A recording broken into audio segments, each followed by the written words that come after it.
Creo que de donde parte Rubén Olmos, que es el creador de la coreografía, yo creo que es de sus colores. Creo que es de la amalgama de colores que hay dentro de su pintura. Esos rojos, esos negros, esos amarillos, esos colores estridentes, esos colores como el fuego, esos colores muy mediterráneos también, de esos azules del mar, de la luz, del brillo de su pintura. Creo que era un pintor muy especial, muy diferente quizás, por supuesto, a la forma de ser daliniana o picasiana. Miró era otra cosa. De marinero,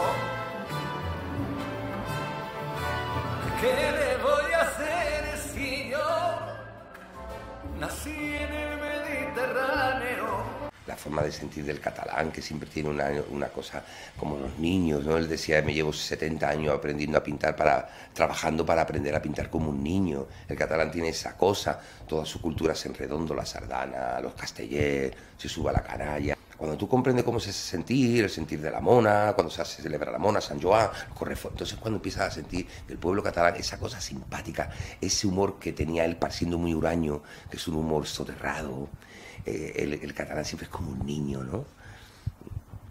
Y esa cosa la tenía Miró también, en su pintura y en su forma de decir las cosas. El Mediterráneo es una obra, realmente es un guión escrito hace 20 años ya por Paca García, que es la directora que además de ser productora y directora lleva la dirección artística.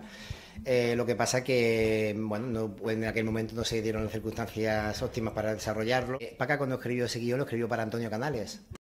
Ella lo escribió para Antonio Canales y qué cosas, ¿no?, de la vida que ahora, 20 años después, se ha podido llevar a cabo y está Antonio Canales como artista principal de la obra, que es el que desempeña el papel, se encarna en Miró, Antonio Canales, ¿no? O sea, hace de ese Miró.